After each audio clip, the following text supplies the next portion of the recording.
What's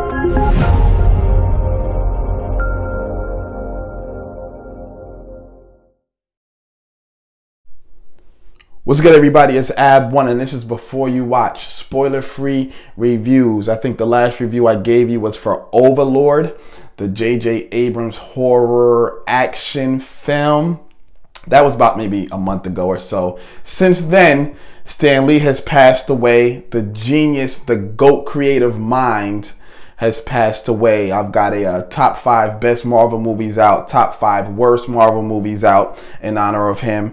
And I decided I was going to do a review for this film, Spider-Man Into the Spider-Verse. I wanted to see it, but the Mule also came out, and I figured I might review that for, my grown crowd. But like I said, for Stan Lee, I'm going to do this. And then next week I'll do Aquaman. So first off, let me start out by saying this. If you are prone to epileptic seizures, you are going to have a tough time watching this movie. This movie is like an explosion of vibrant colors. There's just, and I don't mean just red, blues, whites, yellows, and greens. It's not Roy G. Biv.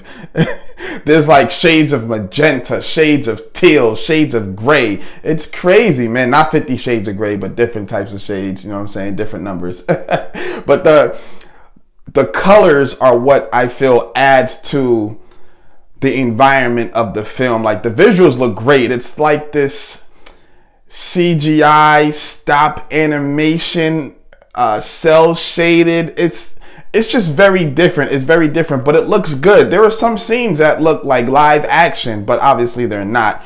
They do these things also that add to the visual effects as well. Like when their spider senses are tingling, the screen shakes, but it's very subtle, nothing crazy.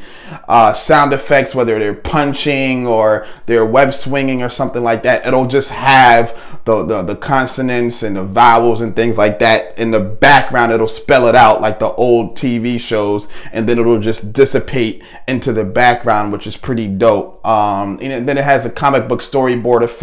Like if he's walking, it'll just narrate the scene for you for the transitions. I mean, it's just pretty dope. It's a very different type of animated movie. It's geared towards families, obviously. There's no cursing or any expletives. There's no, bloodshed or anything like that. But I would not put this in the kids movie genre. Like movies like Big Hero 6 and How to Train Your Dragon, even though those are really well made and really good movies, they're more geared towards children and, families as a whole. But then you have films like The Lion King and Shrek that are more geared towards young adults and older. I would say this movie is geared towards that crowd. People that go to see the Lego movie are really going to appreciate this film. It's almost got the same type of humor. But this movie touches on a lot of topics. Peter Parker is old and out of shape. And not old, but he's like middle-aged and out of shape, and he's going through like a mild depression from his divorce from Mary Jane, and he's trying to just wrap his head around training Miles Morales. So it's just pretty dope. It's the subject matter is deeper than the average animated film, which is what I expected.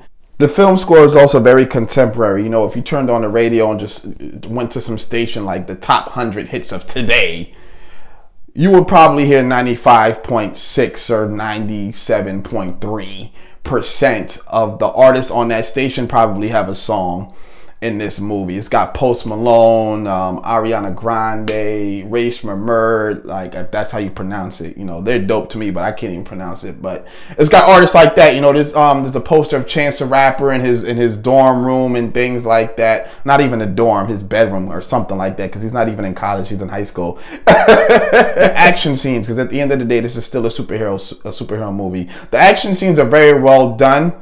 I mean, you're not going to be seeing, Winter Soldier type of action scenes where it's like really cinematic, but you're going to get action scenes better than like Toy Story. You feel like you're swinging with him through the woods and things like that. And they have these, like the way they angle some of the scenes. I don't want to give too much away. You just feel like it's very enclosed. The fight scenes just you feel endangered, I guess you can say. But you know, it's very predictable. It's very predictable. You know what's gonna happen. You don't feel like Spider-Man really has a true villain. Even though he does have a villain, you really don't feel like he has any type of competition. You just know what's gonna happen. The movie is funny. There's a lot of witty one-liners. It's very charming at times, but we're going to get into the negative. This movie can be very corny. Some scenes can get really, really corny. When they introduce all the other spider people, you know, they give like their quick backstory, but they don't really dive too much into like what their specialties are. Like Miles Morales can turn invisible and he can like shock you with these electrical like waves and things like that, but they don't really talk too much about the other ones. I mean, but I get it. They only have an hour and like 45 minutes to work with, so I get it. But when they add all of them, and then it just gets really corny. Sometimes it gets really corny, but not too much. Not too much. You got to remember, this is still, you know, it's still a movie for like teenagers, so you know, it's gonna have a cheesy factor. That's pretty much the only negative I have, other than that, and the fact that the colors are just like really out there. Sometimes it could just be a little too much. You're just like, whoa. If you're watching this movie in 3D, you may want to like close your eyes a couple times, because sometimes it could just be too much. But other than that, I really enjoyed the film. It's been getting a lot of great Rotten Tomato scores. Like, I think it's got a 99% or 98% or something like that, which is really good. And I understand why they gave this movie those ratings. I really completely understand. Me, I'm gonna give it an 8. I would most likely watch it again. I most likely would watch it again. So definitely check it out. If you haven't played the Spider-Man game, you might want to check that out too. There's a lot of Easter eggs in that game that, you know, you can see in this movie as well. There is something at the end of the credits if you're wondering, but it's nothing extremely important. Like, you're not going to see a hidden scene of like Captain Marvel.